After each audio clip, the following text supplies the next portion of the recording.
Então, meu nome é Marianne van Sluys, eu sou docente aqui do Departamento de Botânica desde 1989, hein? Faz bastante tempo. Eu era novinha, tinha 26 anos quando eu cheguei aqui. E eu sou atualmente professora titular e estou lotada dentro do Laboratório de Biologia Molecular de Plantas aqui do nosso departamento. Eu sou carioca, vocês vão perceber pelo meu sotaque. Fiz a graduação na UERJ, Ciências Biológicas, que é o curso, a universidade, na verdade, a UERJ é aquela que fica ao lado do Maracanã, não é o Fundão, nem a de Niterói, que é a Federal Fluminense. Então, eu estudei também numa universidade pública estadual, Universidade Estadual do Rio de Janeiro. E quando eu terminei a minha graduação, eu tive a oportunidade de ir para o exterior fazer o doutorado direto. Na verdade, na transição, eu fiz bacharelado, trabalhei direto em laboratório, que era a atividade da gente do último ano, e quando eu terminei a graduação, eu decidi ficar um ano como aperfeiçoamento científico. Era uma bolsa que ainda existia e que se assemelha um pouco ao treinamento técnico da FAPESP hoje.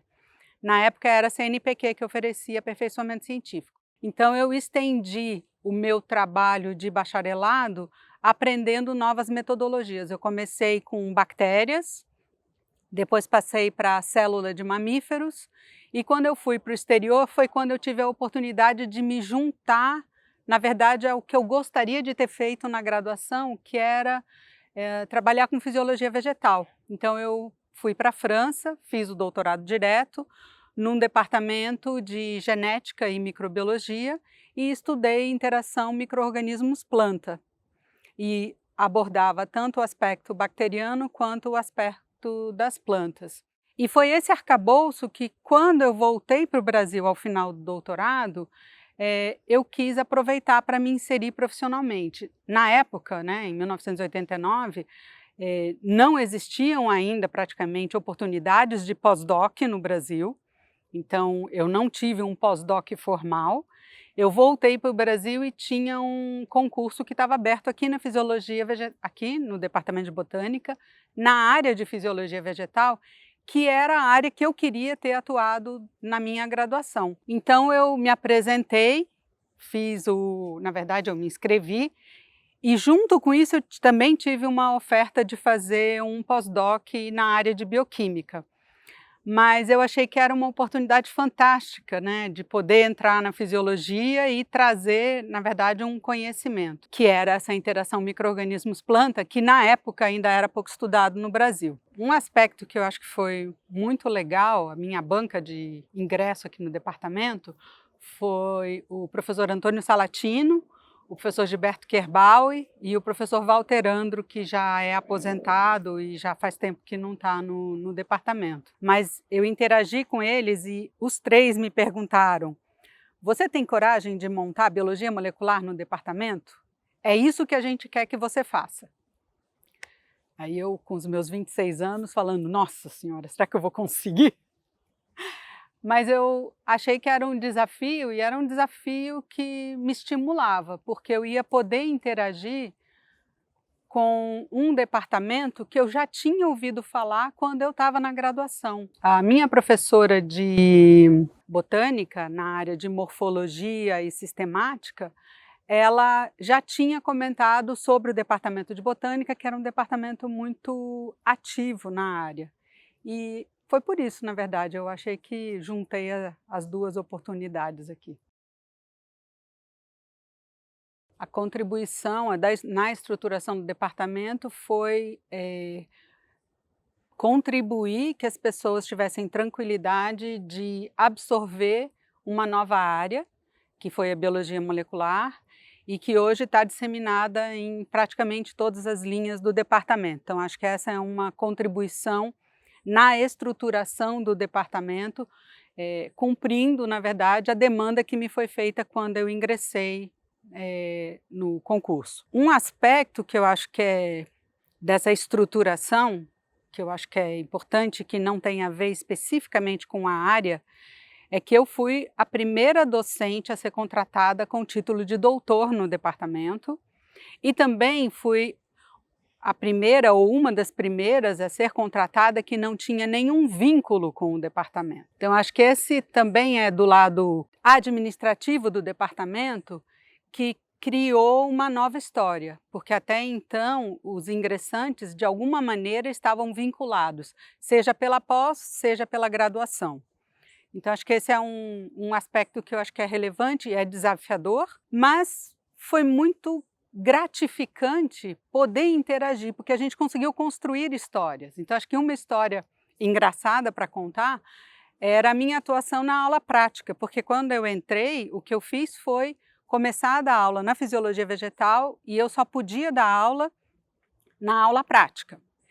Então eu com a minha experiência anterior, a gente fazia os experimentos de fotossíntese extraindo cloroplasto de espinafre. Então a gente trazia um maço de espinafre, fazia as centrifugações e o experimento não dava certo. Aí a gente tentava no noturno fazer o experimento, não dava certo.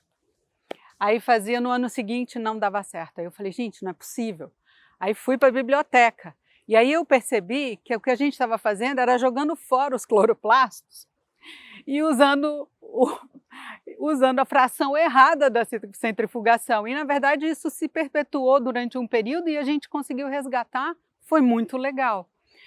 A outra coisa também que foi muito bacana na parceria com a Helenice e com o Gilberto na fisiologia foi poder ter trazido a possibilidade dos alunos fazerem os experimentos que a gente chama de projetos, porque eram experimentos de longa duração e os alunos perdiam o acompanhamento. Então a gente trouxe os experimentos críticos para a aula e trouxe os projetos para aqueles experimentos que eram longos, e assim os alunos podiam crescer. E isso foi uma mudança na nossa maneira de ensinar fisiologia que se perpetuou hoje em várias disciplinas. Eu acho que isso também é um aspecto que foi muito legal. Um outro aspecto que veio das aulas para o laboratório foi que, com o Gilberto, a gente usava o tomate selvagem para dar aula. E eu sempre tive interesse em trabalhar com tomate, eu tinha conversado com o Marc van Montagu na Bélgica, lá no VIB, e falei para ele, olha, eu estou voltando para o Brasil, eu gostaria de poder trabalhar com uma planta da região das Américas, estou pensando no tomate, mas eu queria trabalhar com uma coisa talvez um pouco menos domesticada, então eu estava pensando em trabalhar com tomates aqui da região. E ele falou, nossa, isso é uma ótima ideia.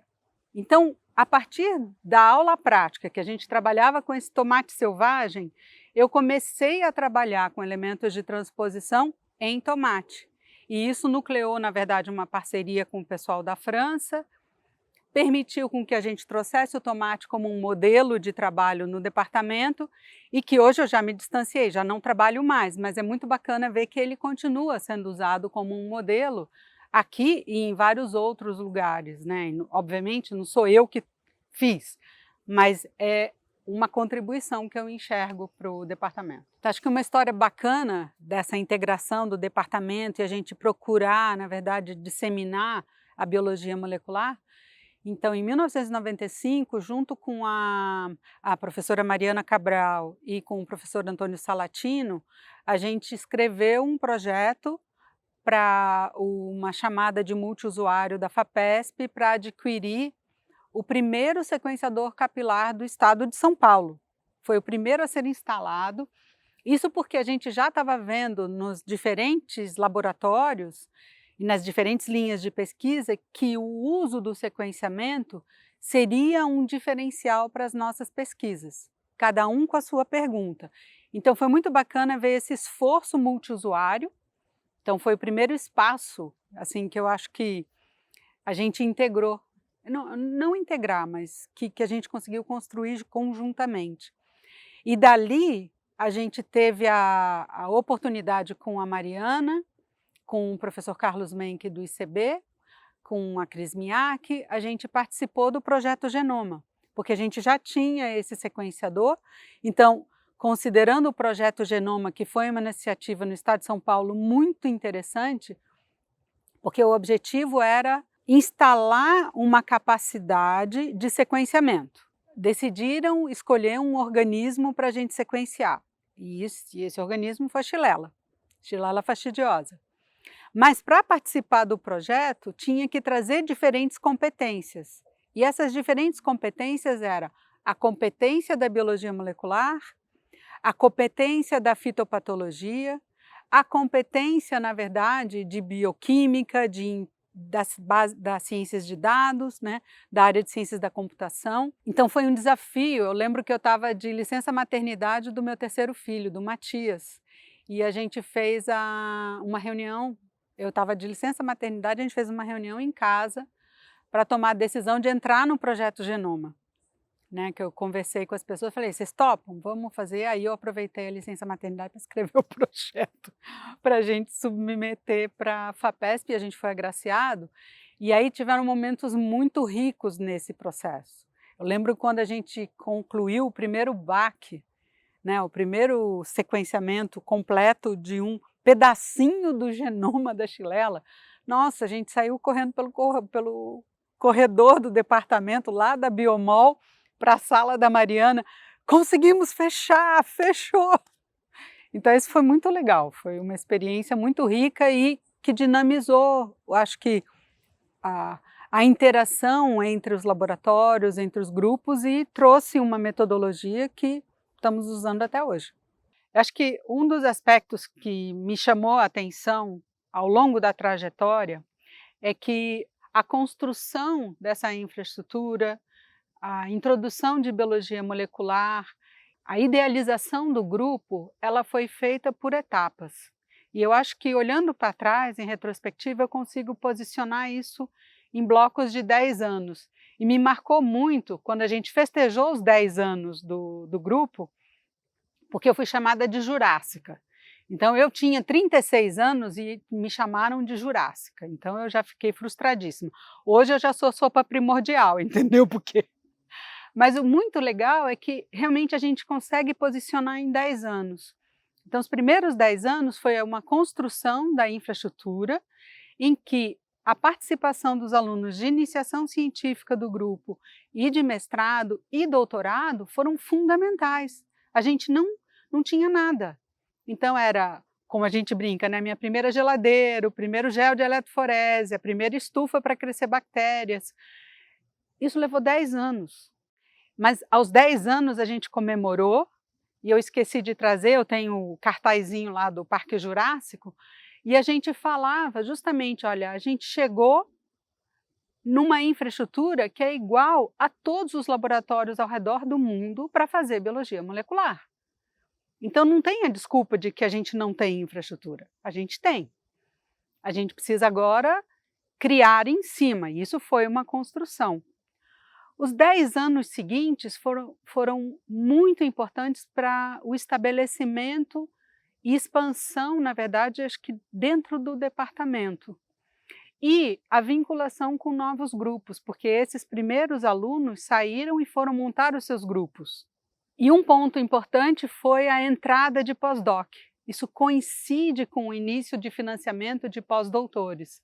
Então, o primeiro grupo de pós-doutores chegou nesse momento, quando a gente já tinha 10 anos e tinha a infraestrutura montada. Então, esses 10 anos permitiram, na verdade, que o grupo se consolidasse e que a gente tivesse realmente uma expansão de projetos, né? No início era bem mais quadradinho, eu diria, e ali a gente podia expandir, e coincidiu com o período do Genoma, do projeto Genoma. E os últimos 10 anos, na verdade, coincide com a chegada da Tati, que é uma grande parceira e que realmente abriu as portas do laboratório, ajudando, na verdade, a receber alunos, pesquisadores, pessoas de fora da universidade que precisavam de apoio e que, no dia a dia, eu já não conseguia mais estar presente. E a Tati é realmente um braço direito, um braço esquerdo, é parte da vida do laboratório, né? E agora a gente está abrindo, então, novos 10 anos pela frente, e eu acho que com a chegada de docentes que vão contribuir, na verdade, a diversificar, porque a gente chegou, na verdade, a uma infraestrutura que agora a ciência não é mais feita só no nosso laboratório, né? A ciência ela é feita por parcerias para acesso a metodologias que a gente não vai montar no laboratório, porque a infraestrutura mudou. A ciência, como a gente faz hoje, ela mudou. Então a gente vai precisar dinamizar essas interações externas para poder fazer o trabalho. Eu sou uma pessoa extremamente curiosa, então você já deve ter percebido que eu gosto de olhar macro. Então, na docência, eu acho que é muito importante a gente poder trazer a reflexão para os alunos. Então, eu não consigo dar aulas iguais todo ano. Então, o desafio para mim é como que eu posso trabalhar com uma turma, motivando eles a ter curiosidade sobre o tema que eu estou ensinando. Então, para isso, dependendo da turma, dependendo da matéria, dependendo da aula, eu sempre procuro observar como que eu posso atrair a atenção deles. Mas isso é uma das coisas que me dá mais prazer de fazer, poder refletir em como estimular os alunos a fazerem perguntas naquela área. E uma das coisas que eu acho mais difícil, e aí eu vou colocar no tempo da pandemia, é não poder estar em sala de aula olhando os olhos dos alunos, porque é quando você percebe na interação se você está fazendo sentido ou não, porque você consegue resgatar. E isso tanto faz em aula prática quanto em aula teórica. Então, acho que esse é um ponto de docência que me estimula. Eu brinco que eu gosto de dar aula e eu gosto de estudar para dar aula, então eu não me sinto limitada a dar aula sobre a minha expertise. Eu gosto de poder estudar para dar aula. Outro ponto, então, na extensão, eu acho que o aspecto importante para a gente é poder interagir com a sociedade. Então, eu enxergo extensão como esse braço de comunicação com a sociedade. E ele pode se dar de diferentes formas. Eu acho que a maior dificuldade para a gente, quando tinha que preencher os relatórios de probatório, de tempo, de exercício, enfim, os nossos relatórios diversos, era o que era a extensão, né? Não é só participar de uma banca, não é só fazer uma palestra, não é ir para um congresso, mas é ter essa outra atividade de realmente, primeiro, desmistificar a ciência, quer dizer, é uma atividade econômica, é uma atividade diária, mas é muito rico, é você produzir conhecimento e olhar perguntas e poder interagir com a sociedade. E existem N maneiras, museu é uma delas, gravar vídeos é uma delas, fazer jogos é uma delas, assim, fazer um passeio. Acho que a gente aqui na Biociências tem um leque de oportunidades para a extensão que é fantástico. Pesquisa, eu acho que a vida é a grande força motriz da minha pesquisa, compreender fenômenos biológicos. E eu não tenho, assim, acho que se eu pensar em linha de pesquisa, a diversidade biológica para mim é um ponto-chave. Mas o foco de estudar a diversidade biológica é a estruturação do genoma. Então, como que essa estruturação do genoma traz para a gente essa diversidade que a gente vê aqui do lado e que coabita? Então, o lado evolutivo e o lado funcional são dois aspectos da estruturação do genoma que me interessam. E ainda dentro disso, a comunicação entre plantas e micro-organismos. É um outro aspecto que me cativa, na verdade, desde a graduação. Foi muito enraizado durante o meu doutorado. Eu levei bastante tempo para poder instituir isso aqui no departamento, mas eu acho que hoje eu já consigo trabalhar também com essa área. Tanto que os projetos mais recentes lidam com essa interface planta-micro-organismos. Uma coisa é ver o brilho nos olhos dos alunos. Então, o fato de você conseguir cativar alguém a ter brilho nos olhos é uma das coisas que me motiva muito no dia a dia. E isso você percebe muito no laboratório, quando o aluno monta o experimento, obviamente vai dar muitas vezes errado, mas quando dá certo, ou quando ele aprendeu a metodologia, ou quando ele viu o resultado de um experimento, aquilo brilha os olhos dele, isso me faz brilhar os olhos. Então, acho que esse é um ponto. O outro ponto é entrar em sala de aula para conversar com os alunos.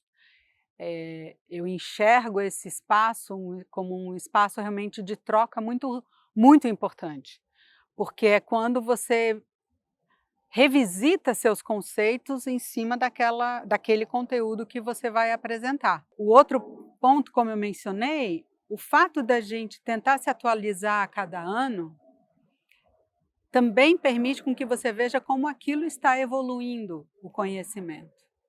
Então, esse ponto para mim é algo que me motiva, porque ciência não é algo fixo nem parado, ele cresce todo dia. É uma atividade de conhecimento que depende da atividade de pessoas ao redor do mundo. E eu acho que essa conexão que a gente pode fazer tanto no laboratório quanto na sala de aula, porque eu enxergo que a pesquisa e a docência são muito integrados, e são momentos em que a gente pode realmente visualizar o ganho de conhecimento, porque todo experimento traz um conhecimento, toda aula traz um conhecimento. É diferente da ação de extensão, que a atividade de extensão, como eu falei, de transmitir para a sociedade, é um esforço da gente poder mostrar ou decodificar informações que às vezes as pessoas não compreendem o seu entorno. E eu acho que é aí que a gente pode entrar na extensão. Então acho que esse é um ponto que faz o meu olho brilhar todo dia e me dá muito prazer em vir para cá todo dia. O mais difícil é a gente manter a infraestrutura funcionando. A gente gasta muita energia para garantir que tudo esteja em ordem para que as pessoas possam seguir o seu trabalho, porque na verdade eu acho que a gente pode olhar muito no individual ou você pode olhar no coletivo, e eu tenho a tendência a olhar para o coletivo.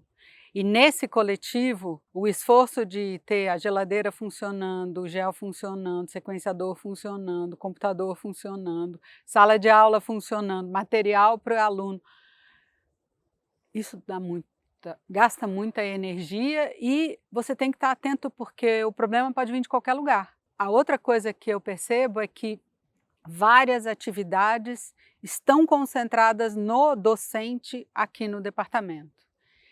E considerando o coletivo, eu acho que a gente poderia distribuir entre todos, e esse é um esforço muito grande que eu tento trazer para as pessoas dentro do laboratório.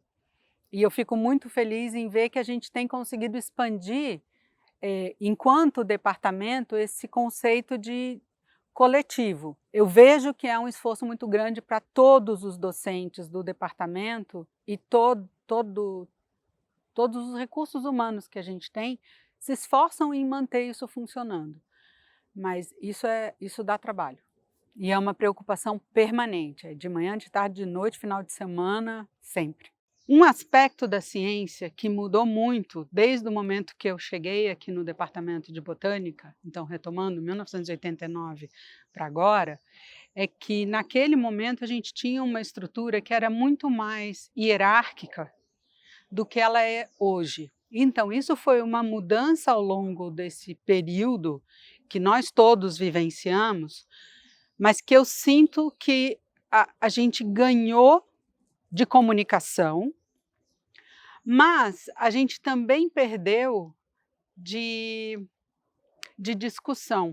Nós estamos tão atarefados no dia a dia de várias coisas que o espaço da discussão da ciência, de troca de informação científica, ela se perdeu, porque a gente está assoberbado de tarefas. E eu acho que esse resgate é um resgate que talvez um esforço maior que a gente precise fazer no nosso departamento para poder recuperar, porque o que nos move é a ciência, é construir o conhecimento científico. E não ter a oportunidade de, entre nós, discutir, eu acho que é muito triste, na verdade, para a ciência. Eu acho que seria bom a gente poder resgatar esse momento no departamento. Eu acho que eu vou retomar o que eu falei no início. Ter conseguido que o Departamento de Botânica incorporasse a biologia molecular no seu dia a dia. Esse para mim é o meu maior destaque. Fora isso, ter formado vários alunos, que estão, diria, praticamente todos empregados, nas mais diferentes áreas, nos mais diferentes ambientes. Acho que esses são os destaques. Se a gente pudesse se reunir sempre, né? Se a gente conseguisse sair da pandemia e nos encontrar no dia a dia, que a gente pudesse fazer reuniões aqui no Jardim, que é um espaço fantástico e que todos nós adoramos. Então, se a gente conseguir nos próximos 5, 10 anos fazer essas reuniões, seria gostoso, com o sino da Nanusa, porque sem ele a gente não se reúne. Que a gente consiga que as pessoas compreendam que os nossos laboratórios são espaços abertos e espaços de colaboração, que a gente transite por todos os corredores, por todos os espaços, pensando juntos em como fazer a botânica, né, e esse mundo vegetal fantástico que a gente tem, os organismos fotossintetizantes, cada vez mais presentes do dia a dia das pessoas. O conselho que eu daria é: ciência não se faz sozinho.